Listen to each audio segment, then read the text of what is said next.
Good evening and welcome back to the program. Let me take this opportunity to first wish my Muslim brothers and sisters Eid Mubarak. And to those of you who are joining us on Facebook Live, I would also like to give you a warm welcome. I do hope that the live stream is working tonight because I was having some difficulties with it over the past few weeks.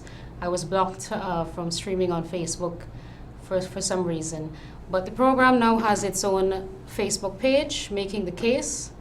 So I invite you all to visit the Facebook page and give it a like. Tonight, I would like to discuss some of the actions and behaviors that are being displayed by the PNC-led coalition government that we have. And I want to bring these actions and behaviors to your attention to paint a picture and to connect the dots that what we are witnessing today is no random series of events. That the people who are in government today, many of them were in government during the Burnham era, and a lot of the actions that we see today is merely a repetition of the past.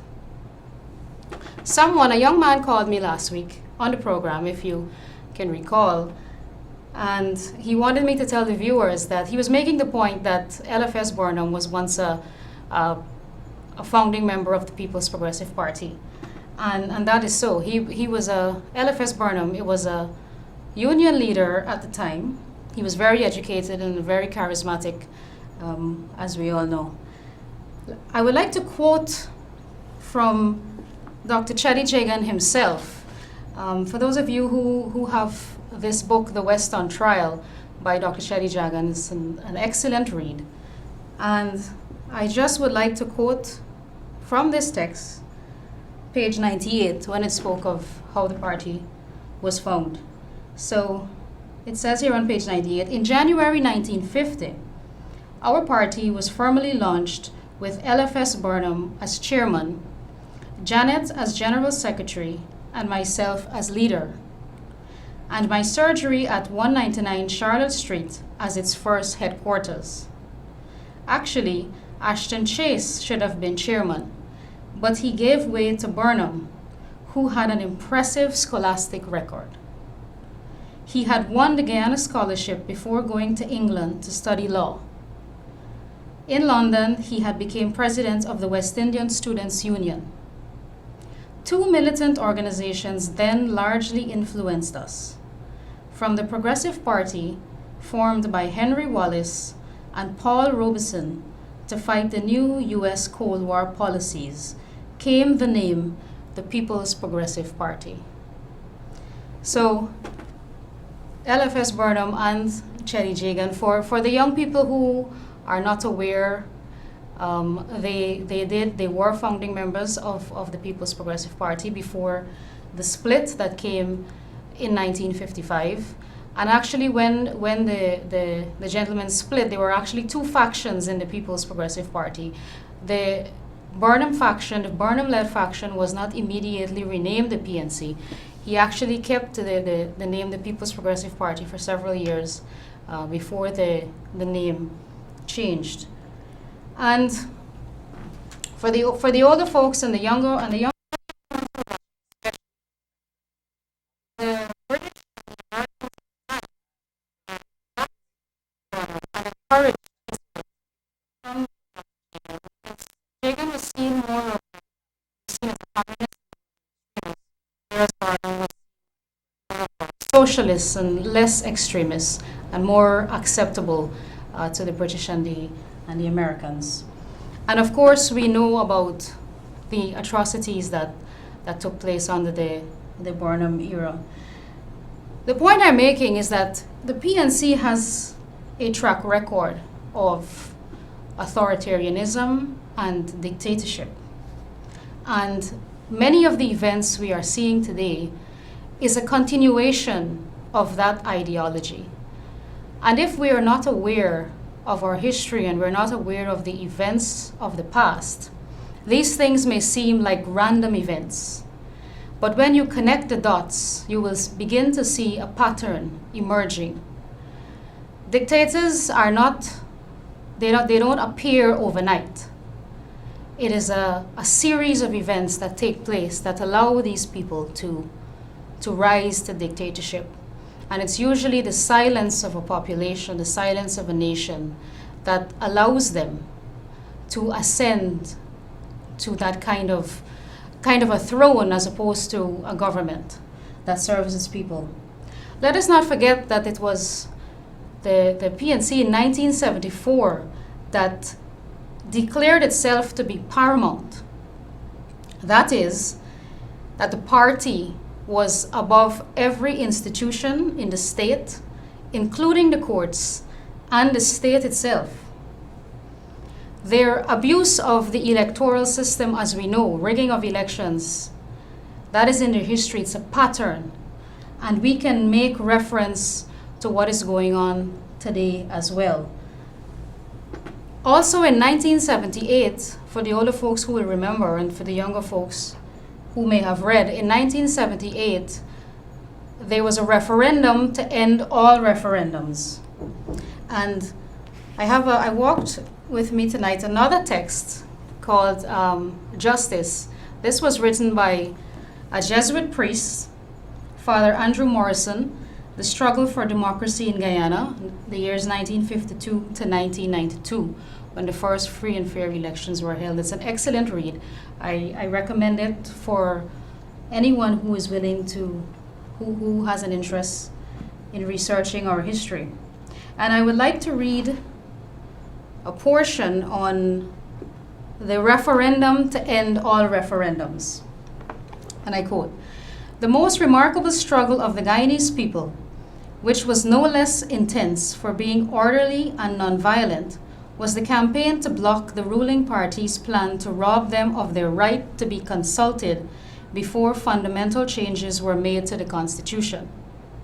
It reminded me of a bank hold-up, where the staff, young and old, managers, tellers, and cleaners, were all struggling to prevent the bandits tying them up to plunder the vaults.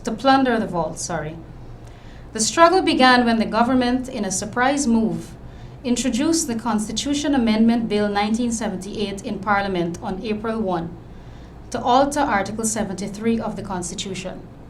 Prime Minister Burnham explained, under Article 73 of the Constitution, the procedures for amending certain provisions of the Constitution include the holding of a referendum. This bill seeks to amend that article so as to remove the requirement for holding a referendum and enable provisions of that kind to be amended by a bill, which has been supported by not less than 2/3 of all elected members of the National Assembly. After the Constitution has been so amended, it will be competent for Parliament to repeal the existing Constitution and to replace it by another without the necessity of a referendum. A later bill provided that the referendum to be held on 10th of July 1978 on the basis of the then current highly discredited electoral roll. From the time the bill was publicized, there were continuous protests, picketing, and demonstrations. And the groups who, end of quote, and the groups who were fighting this bill at the time, this referendum at the time, called for a boycott. And the boycott had been a great success. And I quote again from the book, and it says, "The Committee of Concerned Citizens who monitored the polling reported a turnout of 10 to 15%, while the government claimed a 66% turnout and a vote of 97.7% in their favor. The regime proceeded to postpone the elections due that year. They were eventually held in December 1980 and once again rigged to prolong the ruling party's hold on power." So the history here is that even the referendum, even the election to hold a referendum, they rigged. and claimed the 97.7%, as though people were going to vote. They wanted us to believe that people are going to vote to limit or restrict their own voting rights. And so today, we can make that connection with what is going on. With the knowledge of the past, we can see a pattern developing. From the time this government was elected into office, they formed a new ministry, the Ministry of Citizenship. And they unilaterally appointed the chairman of the Elections Commission. This is the abuse of the electoral system that is continuing. GCOM is the body, the constitutional body, that is mandated by our Constitution to hold and deliver free and fair elections. And the chairman of GCOM is supposed to be an impartial person. But this government had this plan already, that this is what they know to do, and this is what they are continuing to do even today.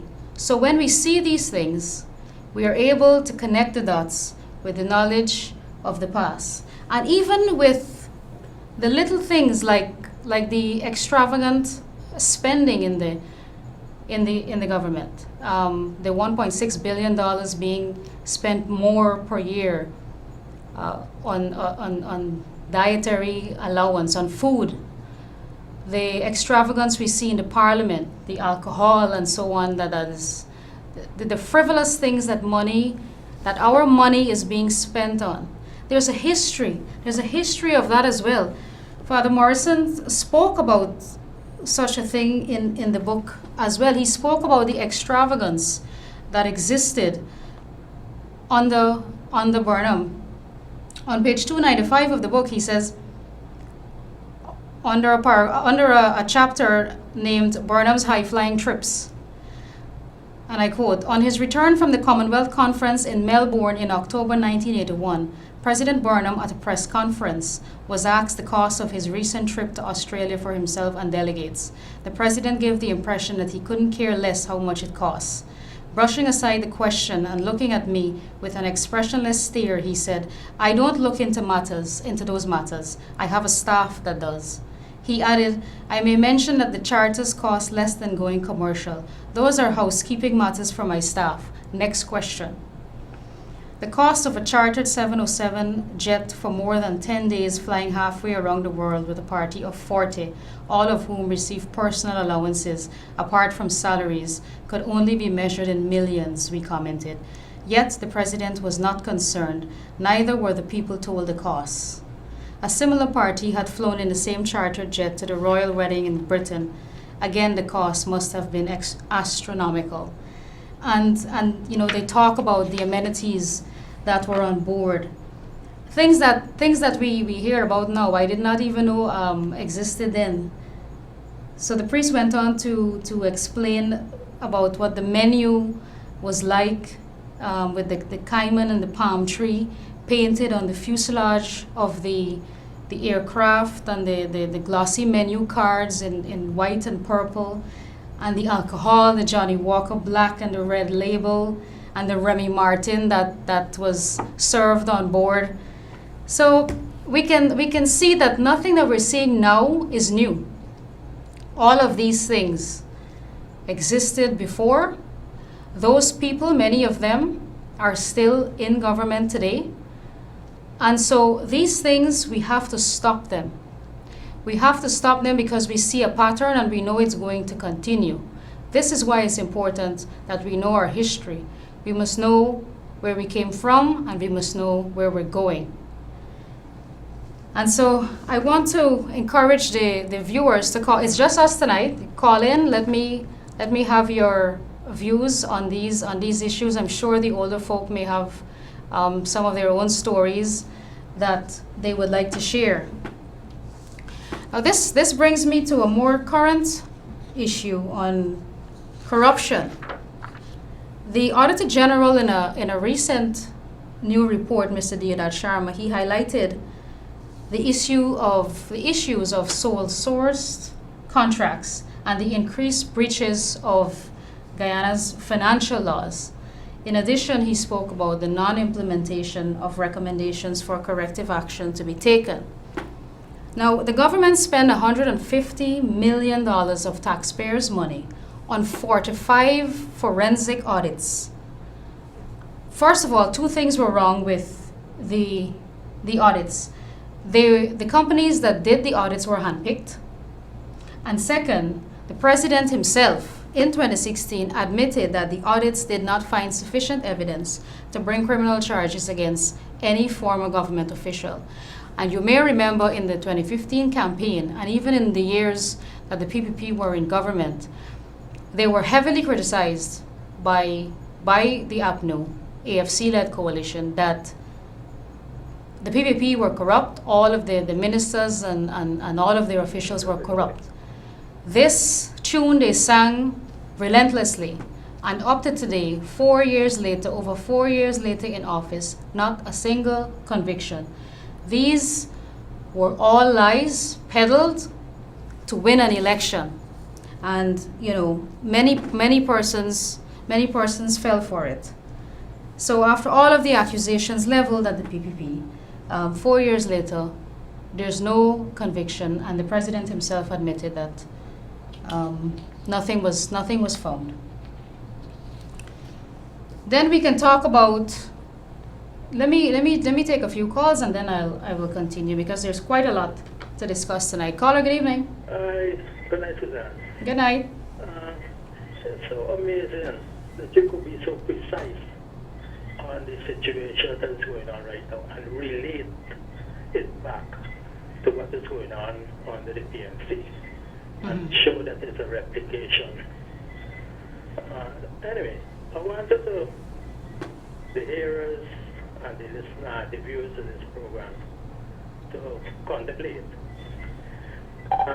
They got callers to call and accuse you of unfair in your assessment of what the government is doing. Right? Yes. Okay. Let us contemplate. Let's look at the scenario. If there's the PPP in government, right? And this government was in opposition, and they had won a no confidence vote against the PPP government. Following? Yes, go ahead. I'm hearing you. Okay. I hope the viewers are hearing. Can you speak up a bit? Yeah. Okay. Yeah. And they had won a no confidence vote against the PPP. And Mr. Jaggi had conceded that the government has fallen. And that is this confession. That's right? Would it be possible that he could have been in government up to now, or would he have had to resign at that same moment? Let me take it in sequence, right? Okay. He confessed that the government and conceded that the government has fallen. You think he could have made a decision that would take to court and say that third 3 is not the majority, that third 4 is the majority? Would it have reached to the High Court? Would it have reached to the Appeal Court?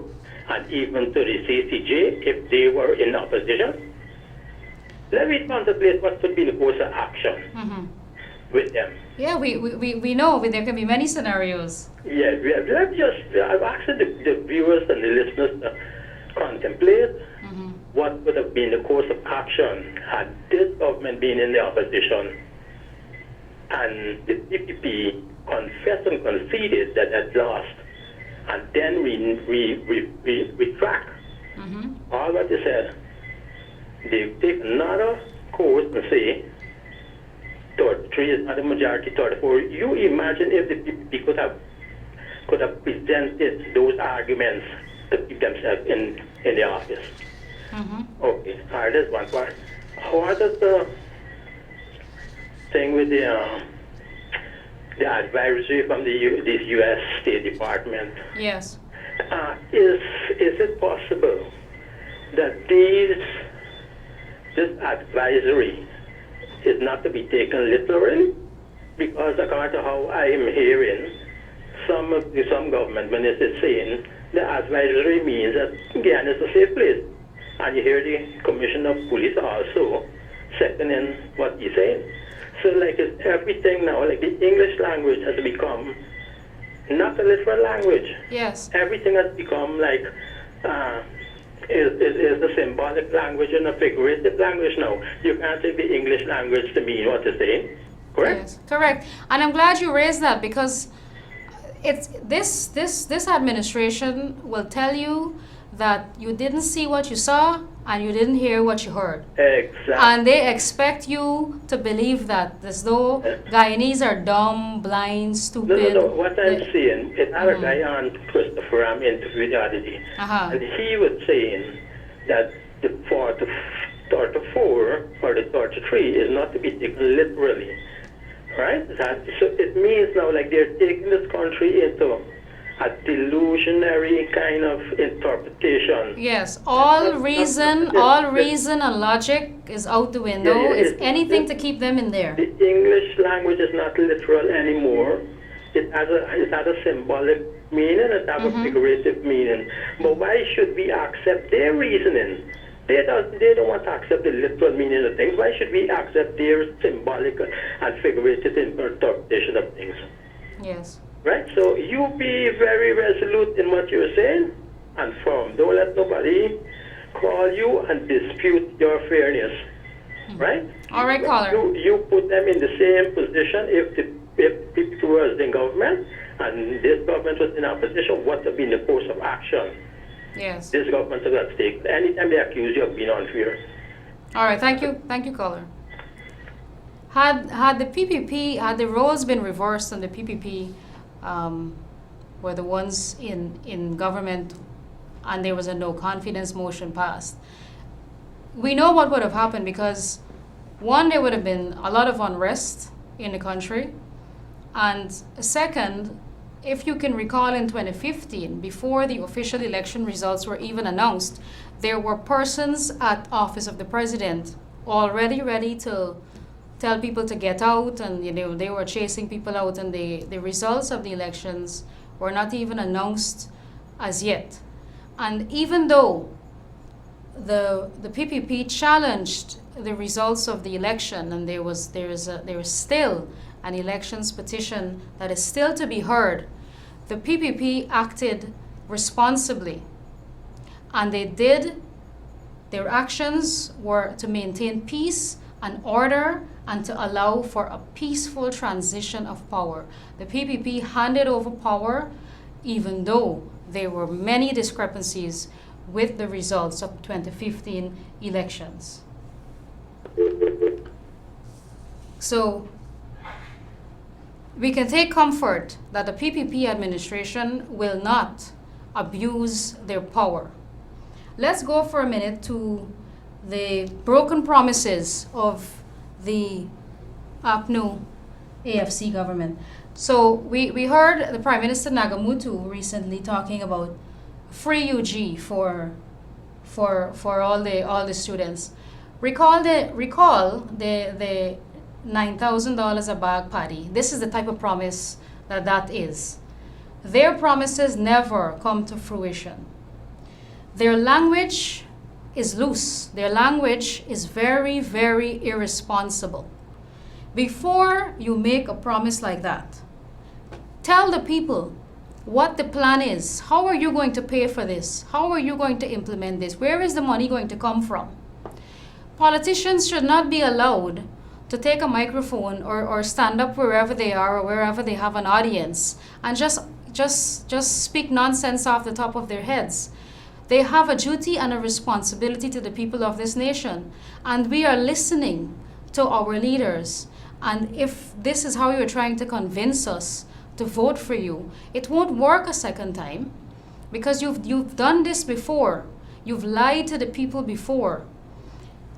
When the PPP first spoke about free UG for students, we did not say immediately that this is what we will do. We said we were looking at it, that we have a plan, that we're trying to formulate a plan on how to do it. But we thought it was very possible to get done, and so we announced that we were looking at it.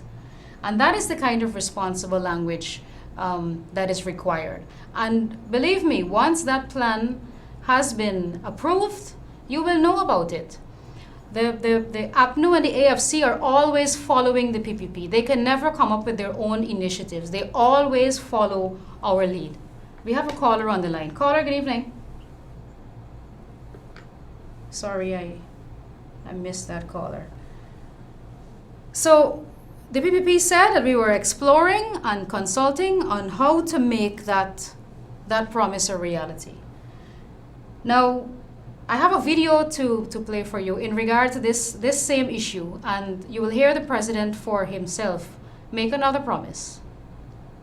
You yourself and APN, you could be accused of trying to score political mileage, or more or less trying to grab for votes, because it all comes back to you give me something, I give you something. Are you not concerned that you'll be seen in this light? I'm concerned if we are ignored. I would be concerned, because this is exactly what we're trying to do. We're trying to win young people over so that the vision could be much broader. We're trying to win young people so that we can convince them that there is a great life in Guyana. They don't have to think about migrating.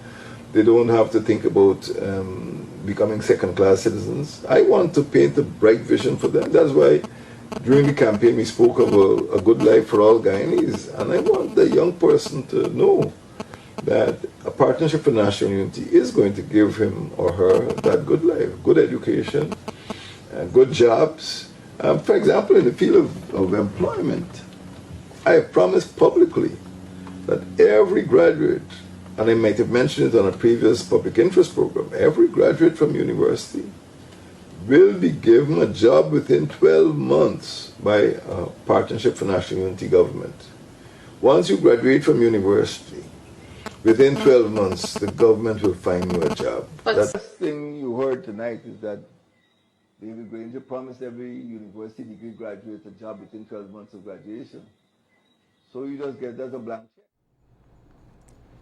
So there you saw the president make another promise very confidently, very positively, that he can find employment for UG graduates within 1 year after graduation. And then by the time we got to the end of that video, it was as though it's almost ridiculous that we would be asking for such a thing when he sat there himself and made that promise. We have a caller on the line. Caller, good evening. Hi, good evening. I want to ask a question. Mm-hmm. Can the president instruct GCOM, or can the president interfere into GCOM work? The president Can is... the president of the country Yes, sir. Yes, sir. interfere? The answer is yes. The Okay, president okay, sets the date hold for on. elections. I think in 2006, Mr. Jagdeo says the president of this country cannot interfere into the works of GCOM. He said so. He could. If you have the tape, Calling elections is not No, no, no, interfering in no, the no. work of GCOM. No. I think you're getting it some. No, you asked Mr. me a Jagdeo question. says in 2006 Yes.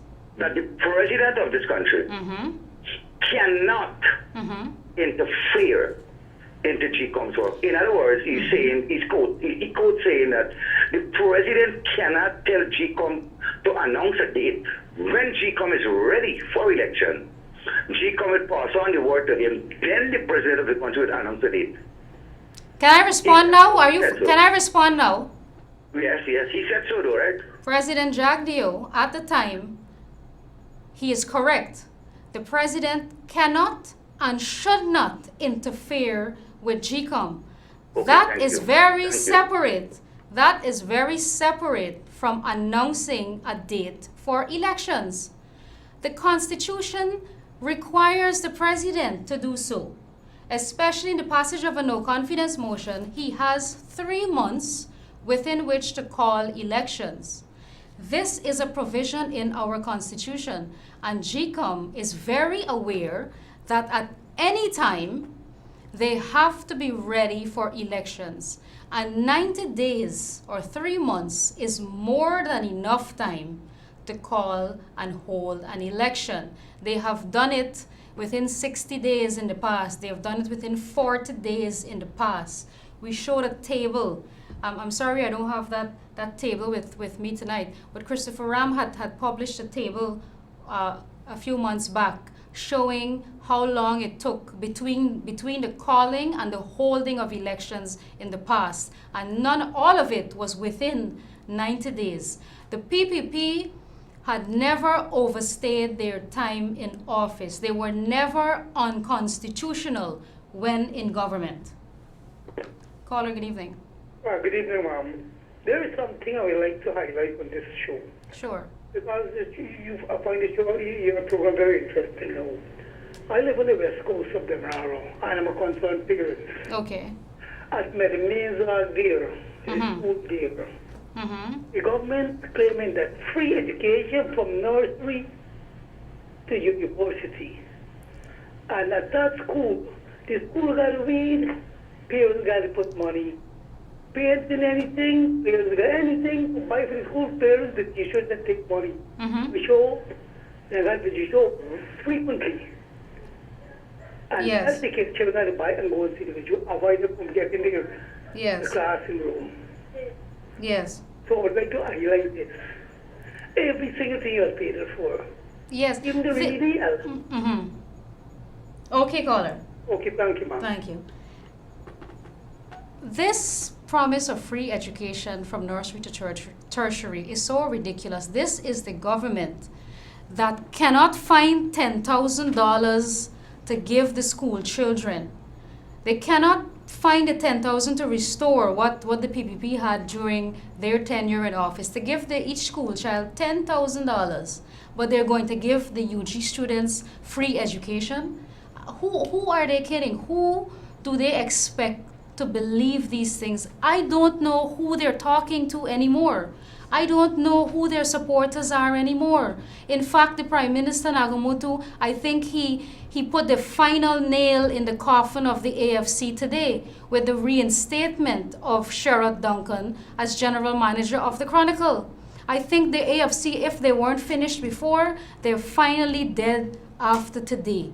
He instructed, you may have read it in the news, the Prime Minister instructed the chairman of the board of Chronicle to reinstate Sherrod Duncan, whom we know was cited for misappropriation of funds and missing monies that he can't account for. I don't know who these people are talking to anymore. Certainly can't be Guyanese. Caller, good evening. Good evening, Mr. Drake. Good evening. I would like to highlight that we all know we have a comical government. It's not so long ago when they had VAT on education, and now there's about free education. Yes, caller. And the list goes on and on and on. It's so ridiculous. These people have come to believe their own lives. What can we do? Anyway, you were doing a very good job. Just keep it up. Thank you. Thank you very much, caller.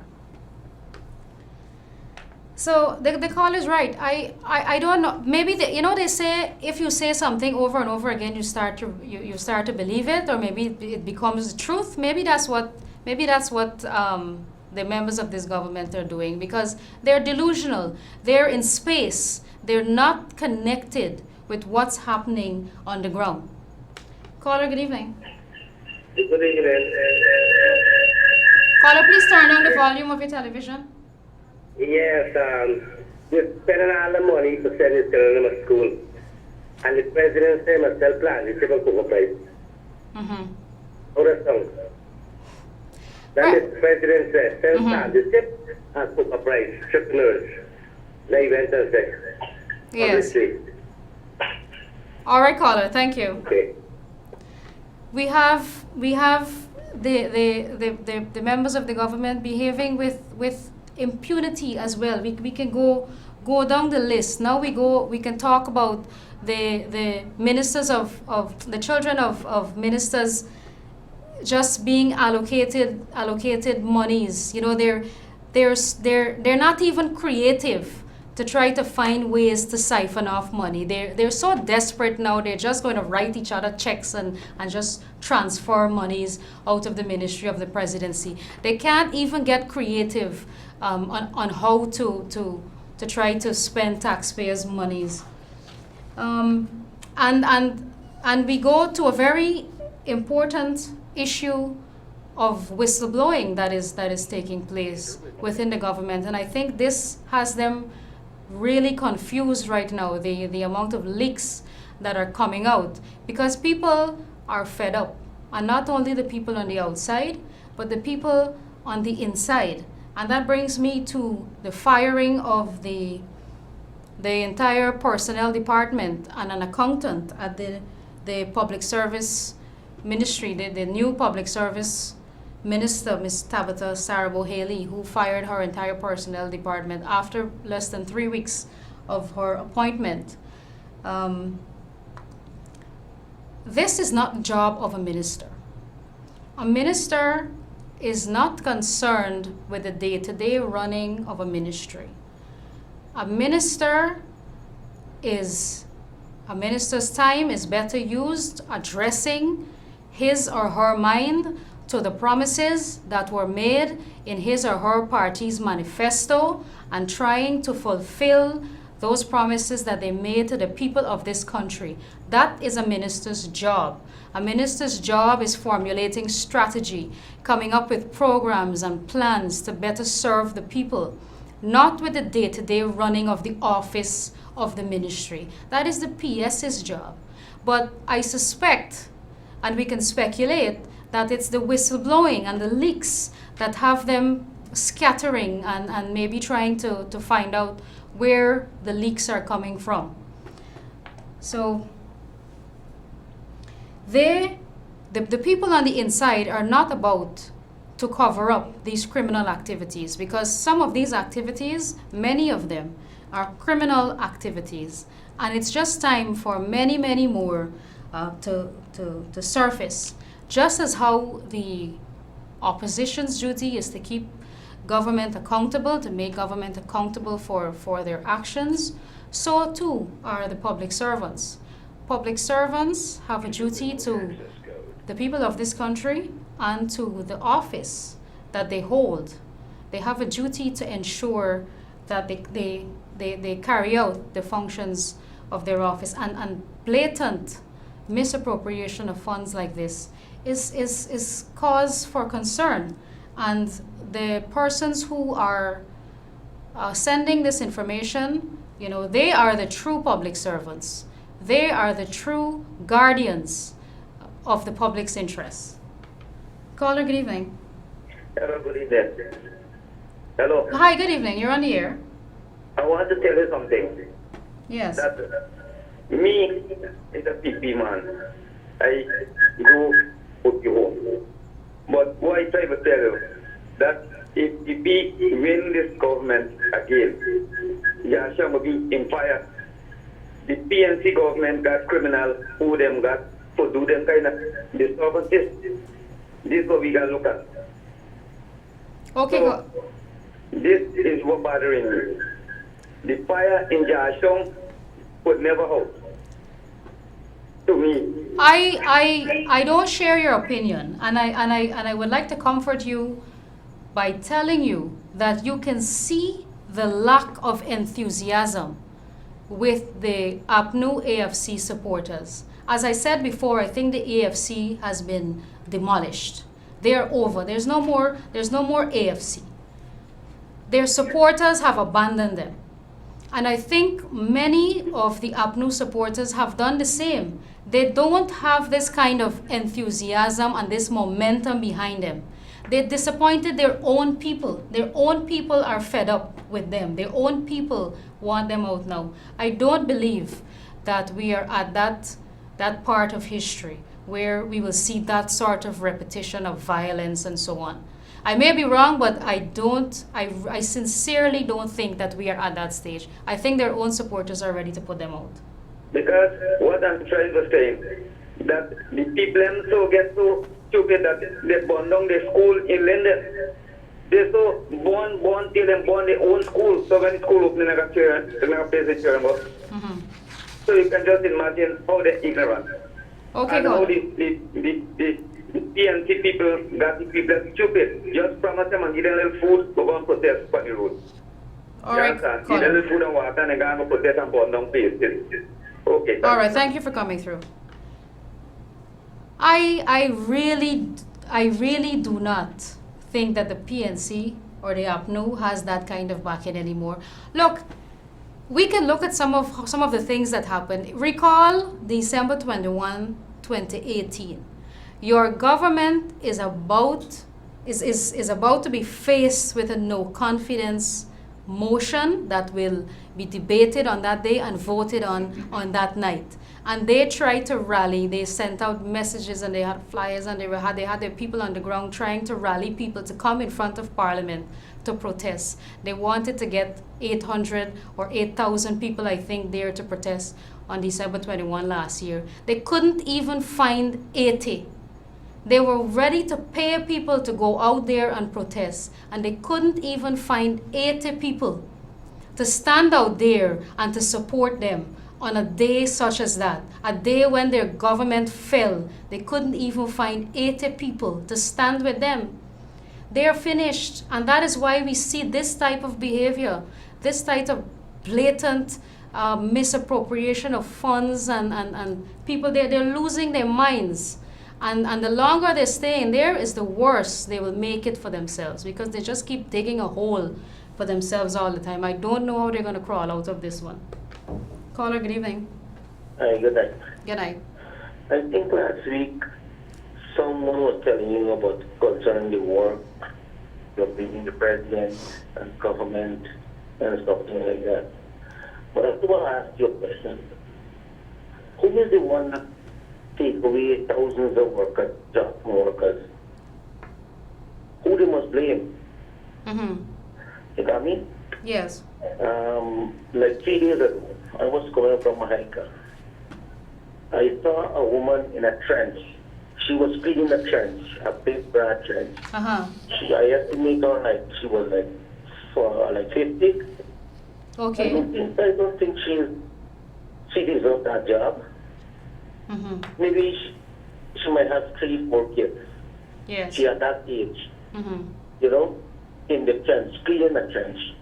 An African woman. Right, and those are signs of how hard it is in this country. In this country right now, everybody has to work. She should have been enjoying some kind of retirement, right, or something. That's what I'm saying. I don't think she deserves that. Yes. You know, you have women out in jail, man in the jail. The two of them are doing nothing. The police don't they get the money. The whole year they might get the thief. You know.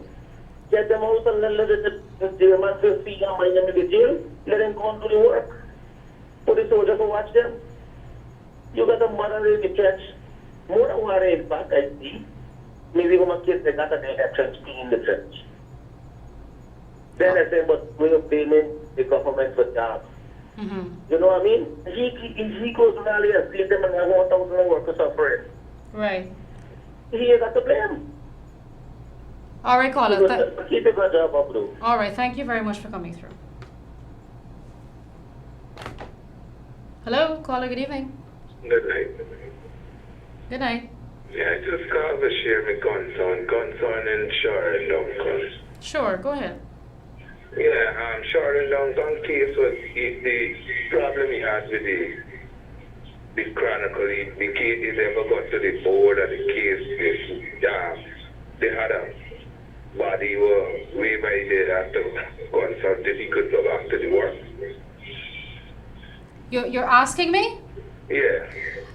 So the audit showed several instances of misconduct on his part, monies that he couldn't account for and so on. So the report was laid before the board. The board is the oversight committee. And there are 7 members on the board. 3 persons voted to keep him. 3 persons voted to fire him, and the chairman voted along with the 3 to fire him because the report was very damning. Okay, but they have evidence to show because Yes, the audit revealed, yes. Like simple with the presidential candidates. I think they say you got like 19 cases against he, and plus Jennifer Webster, them had some other problem and they got to court and we said their name clear. When your name cleared, you're supposed to resume whatever office, if they was in office and they had this problem, they will not resume immediately. Jennifer Westford or no prior government official was ever convicted of anything. Sure, they like to lay charges and parade them in front of the court and so on, but they were never convicted of anything. There was no evidence. They was charged. Right, they were charged, but it was thrown out because of lack of evidence. I think they had a clear evidence that just so the Prime Minister would put him back to resume his work. You want me to tell you why he put him back? Would you like me to tell you why? Please. You know about the upcoming Congress, right? The AFC Congress that is coming up, where Moses Nagamootoo and Ramjatan are both fighting for the Prime Minister at the next election. And Sherrod Duncan is a very staunch supporter of Nagamootoo. So he's just one of Nagamotoo's boys, and he's probably trying to reward him for that. Now, there are persons. No, you asked a question. You asked a question, so I'm telling you. Marvin Williams, who is a staunch PNC supporter, is one of the persons who are on the board who resigned with immediate effect today because he's outraged that the Prime Minister can do something like that. And he's an APNU supporter. Okay, can I make another point here? Sure, go ahead. Yeah, and the next thing I bring to you, I know you could remember in 92 election, when Chelly Jagan said on national television he was campaigning all over, when he said that he can bring back everything, $1 for, you could go with $1 in the supermarket and come with big basket of food, and you could remember all these promises. It was in the manifesto too. But they never come to, right? What I want to ask you, I'm trying to say, all these bad men who you see, if you believe in God, all these men like Moses, David, all these men was not nobody where you could actually say they was good people, but God makes sure at the end of the day, they come to hear them. So I wish that all of us one good day, we could be God's disciple and do whatever bad we used to do, we could confess it to God and say, well, Father, thank you for showing me this way. But all of us is beyond promises. But not every promise could come fulfilled, right? Okay, caller, thank you. Speaking to you tonight. All right, thank you. Right. But I want to respond to the last thing the caller said about Dr. Jagan. Because if he can recall, he said he recalls promises in the 1992 manifesto. If he can recall, Chelly Jagan inherited a country that was bankrupt. The treasury was empty. The government had no possessions. Everything had been transferred to government officials under the previous administration, the PNC people. Chelly had to dig this country out of a hole. We were not even credit worthy. We had nothing. Donkey cart economy we had. So he had a struggle. He had a long and hard battle to bring back a country from utter devastation. Because that was Guyana in 92. A devastated economy. We were not even credit worthy. So where are we going to get the money from? God knows how Chelly Jagan did it, but he did it. And when the APNU AFC coalition took office in 2015, there was lots for them to enjoy. I said it before on the program. Monies were left in the consolidated fund, in many of the other funds. They found money, they had gold, they had billions of dollars at the central bank. We didn't leave them with a bankrupt economy. They could have gone in there and start to spend, and spend they did. What was the first thing they did? As you can recall, the first thing they did was raise their own salaries. If the country couldn't have afforded that, they wouldn't have been able to do that. So very, very different circumstances in 1992 and 2015. Caller, good evening. Hello? Hello? Hello? Hello, good evening. Good evening, caller. Yes, I just want to be short. I want to be too long. All politicians are thieves. Okay, caller. That's it? Yeah, that's it. All. Thank you. ALL, all. All right. Would you like to run the country? All are thieves. I don't want to run the country. Okay, well somebody has to run the country. Somebody has to run the country. You want a very long time. All right. And in 2019 or 2020, whenever the elections will be called, we're still waiting to hear from the CCJ. And at the next elections, I can tell you who will emerge as the winner and who have had their chance and who has dwindled their opportunity. They were given an opportunity and they squandered it. That is this government. Caller, good evening. Good night. Good night. You in a team is to drink or you. Okay, thank you very much. So on this program, as you know, we like to use logic, we like to use reason, and I wish that caller would have called in and make a contribution of substance, because all you did was just waste a few seconds. You had your chance to speak and you squandered it too. Caller, good evening. Good evening, ma'am. How are you? I'm fine, thank you. How are you? I'm just trying to cope with the scenario in this country here. But I have a question to ask. Yes, sir. Now, so many people are out of job. The factory is being closed down. I am a pensioner here. I'm receiving a pension from NIS. The people who receive pension from NIS in another year and a half will be getting the money. Because I understand NIS is out of cash right now and they will be bankrupting soon. So I don't know what's going to happen to the pensioners in this country. Well, caller, there are so many in your place that visit our office on Church Street every day. Pensioners, most of the cases are NIS cases, and people who are finding it hard to cope in this country. You're not alone, and I can't tell you what is going on at NIS, but what I know is that with these people at the helm, as in the leadership of this country, we're not going anywhere. We're not going anywhere, and we're quickly declining.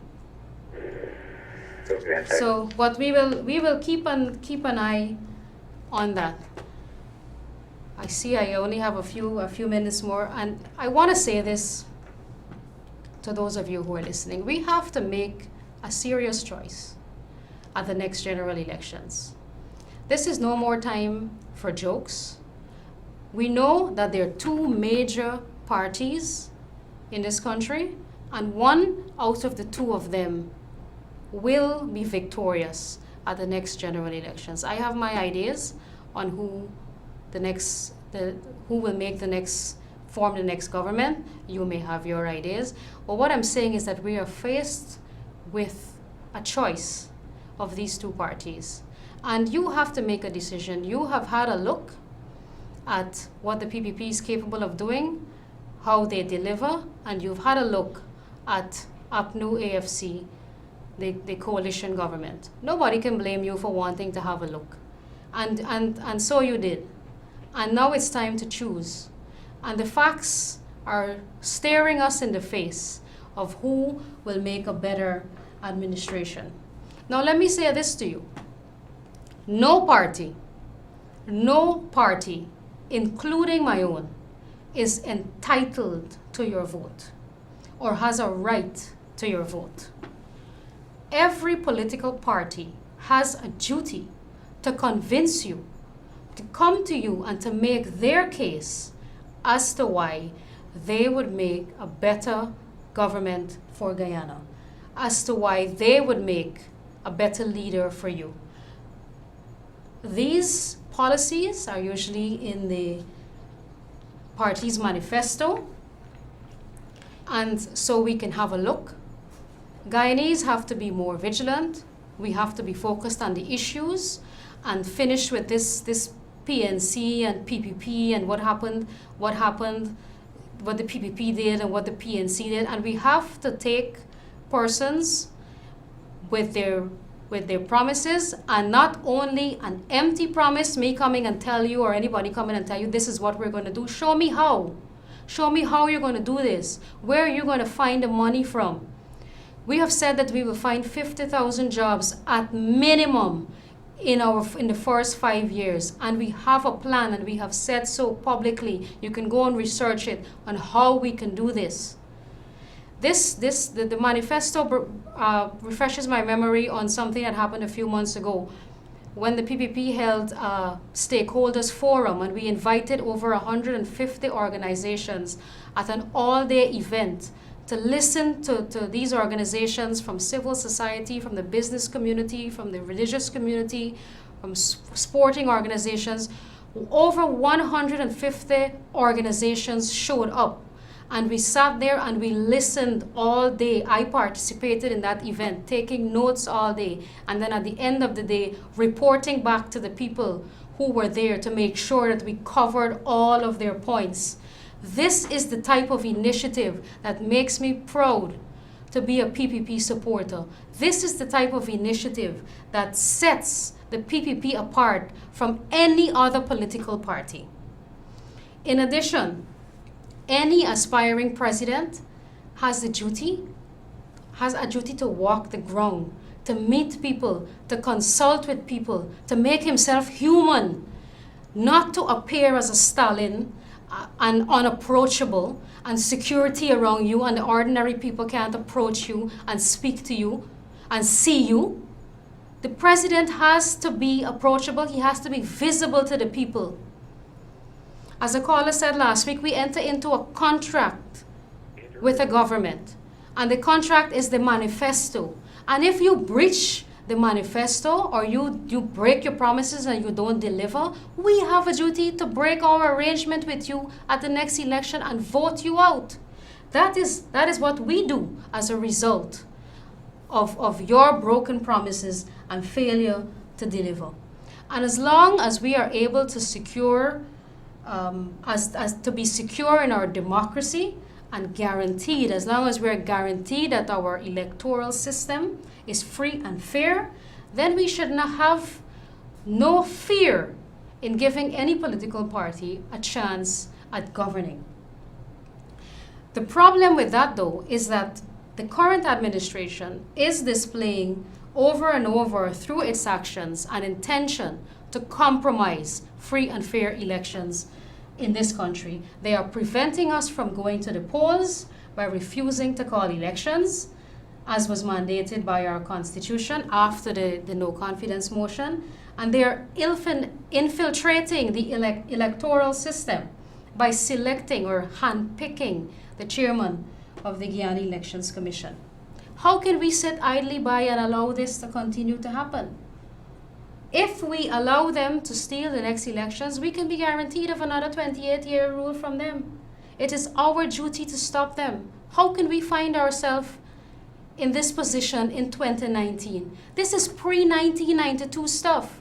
Chetty Jagan and Janet Jagan fought relentlessly and went to jail for all of this to stop. And now we are here in 2019. We are accustomed now to free and fair elections.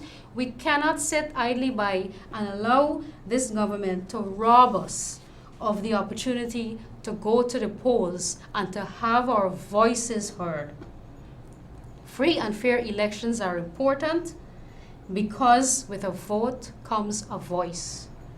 I can assure you, the PPP will always act in the best interest of all citizens, regardless of race, ethnicity, religion, or party affiliation. They will always act in a responsible way that protects peace and upholds our democracy. The PPP will never interfere with your right to free and fair elections. Even the most biased person can tell you that. And with that, I am out of time, and I do hope you join me again next week. Have a good evening and see you until then. Have a good week.